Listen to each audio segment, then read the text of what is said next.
Hey, this is Matt once again. We're about to another video, and this is a paid request for Carson. The second of 3 requests. Thank you so much for that.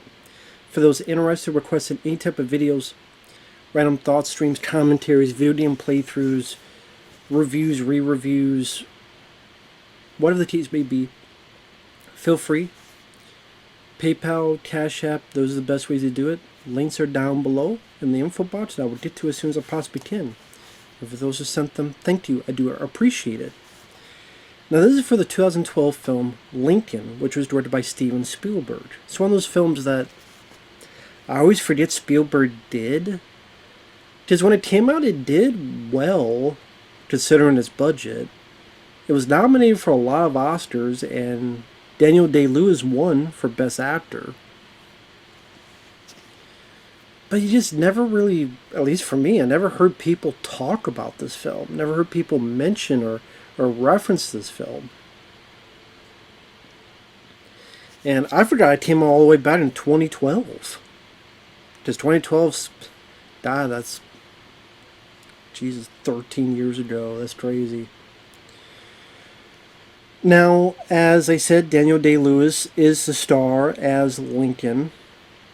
And I'll be honest, I didn't know much about what the plot would be before going into this because, I heard, Lincoln was made.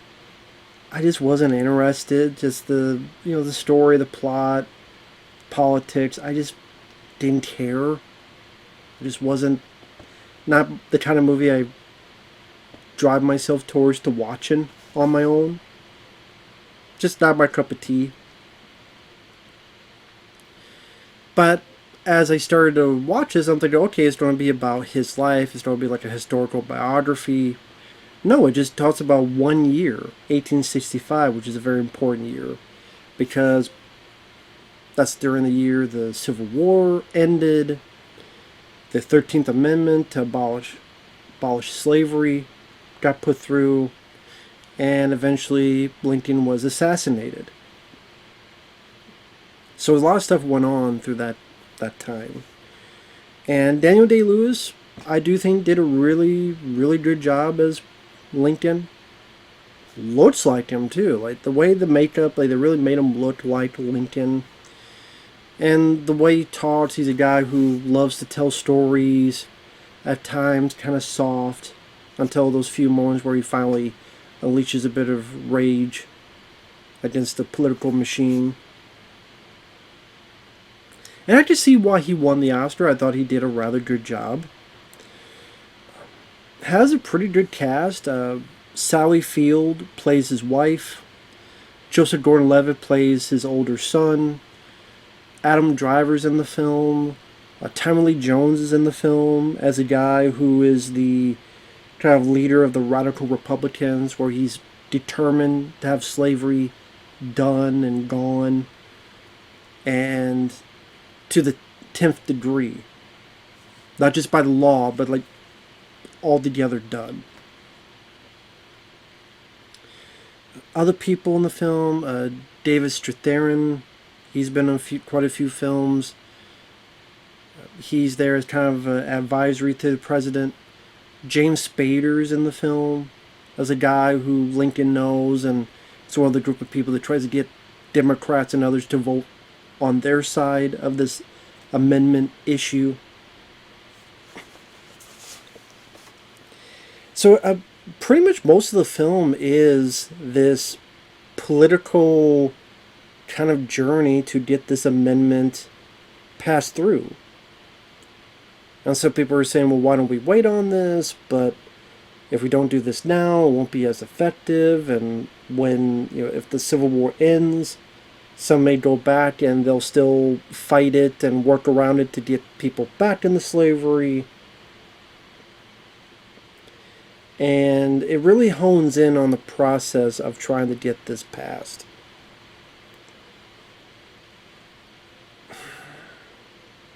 The meaning is worthwhile, of course it is. I didn't find the story that interesting though. It's a very, very talky movie. It's a lot of tell, don't show. And granted, the performances are good, especially Tommy Lee Jones. I thought he stole the show. Slavery is the only insult to natural law, you fatuous nincompoop. Just how angry and upset he would get during trials or other stuff. Definitely had that Tommy Lee Jones gusto that I enjoy, whether it be in The Fugitive as Sam Gerard or other movies. So I particularly liked him. James Spader, kind of how he's trying, and the other trying to cut corners to try to get the Democrats to go their favor. I kind of just how freeform and fucker all attitude James Spader has. But I'm a big fan of the actor anyway, so it was nice to see that.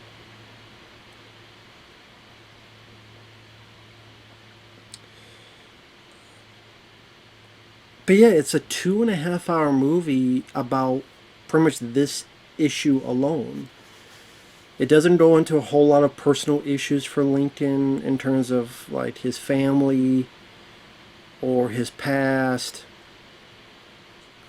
or really the personal issues of a lot of the other characters. It really is about this singular amendment being passed and how important it is. And to be fair, I mean, they do go a little bit into his personal life, but they seem very fleeting and not really that. For a 2.5 hour movie, they don't really dive too deeply into that stuff. Like Sally Field, I like Sally Field, but here she's kind of the wife who at times seems to be a little bit mad or crazy, I mean, and just kind of either being a stick in the mud or being pissed off at Lincoln or just dealing with the death of their one of their sons. And so I don't think Sally Field really had a whole lot to work with other than just complaining about her dead son. Joseph Gordon-Levitt, I liked as an actor, but really he gets there. He wants to join the military. His dad, Lincoln, says no. Joseph Gordon-Levitt says something, and Lincoln slaps him in the face. Then Joseph Gordon-Levitt leaves, and you kind of don't really see a whole lot of him through the rest of the movie. It's cool to see James Spader. I kind of wish he was in the film more. Walton Goggins, he's in the film as one of the people who they're trying to twist the vote on. Was it Bruce Medill, who I always remember as Jean-Claude Van Damme's boss in Time Cop? He has a big role in this. The thing I remember is that he's got this plan for the Navy to attack, and he's looking at the map and who burnt it? Who burnt this piece of the map? He might have been in throughout the rest of the film, but I don't really remember scenes that stand out. I'll be honest, this is one of those films that I'm watching, and as I'm watching, my interest is slowly going over here, and slowly going over there, and then slowly going over here. And then when I'm watching and paying attention, but then I'm checking my email. Or I'm kind of doing it, but then I'm checking my comments on YouTube. And I'm watching and just... I'll give credit the costume design, the performances, the meaning behind it. Tommy Lee Jones, you find out why he was so adamant. When it passes, he comes home and his wife is black, or at least mixed. And just the elation that he shares, him and his wife. That was rather some sweet stuff. Part of me would have rather seen the movie from totally Tommy Lee Jones's point of view, because I did like his character the best. Although again, I think Daniel Day-Lewis does a good job as Lincoln. And then they kind of throw in the whole assassination bit at the end, where I don't even think it was needed. I guess it's just thrown in there because that's one of the things people remember the most is that he was shot in the theater, and you don't see it. You see his son, his younger son, at another show at a theater. And then someone comes out and goes, "The president has been shot." And there's a lot of chaos and crying and such.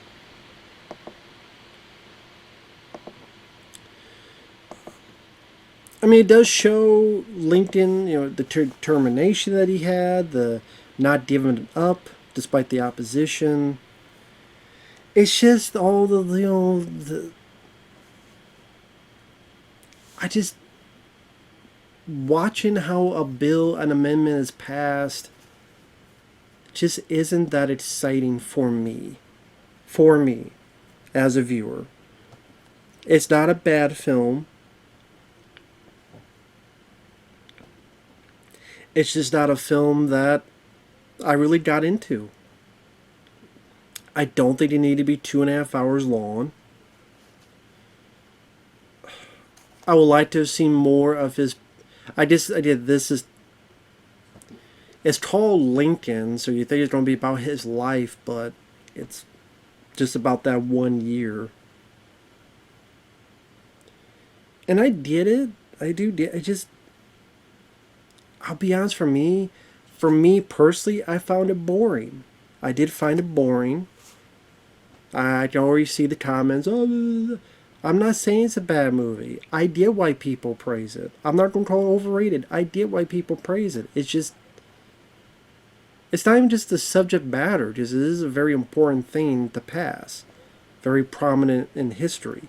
It's just the process I don't find interesting. The process I didn't find. Many people, they get pulled into it and they get into it. I just didn't. My mind would just wander around, and I just kind of went. It's, I think, too long and just not my kind of movie. Not my cup of tea. Just not for me. If it is, I mean, like I said, give credit to the performances. If it's something you are interested in, you either have seen it or you should go check it out. It's just, again, not something I go out of my way to watch on my own, and this confirmed why I don't do that. So, sorry to Carson that this isn't a longer review. This is just an honest point of view on it. Take that for what you will. With that said, thanks for watching. Take care. We'll see you guys later. Bye-bye.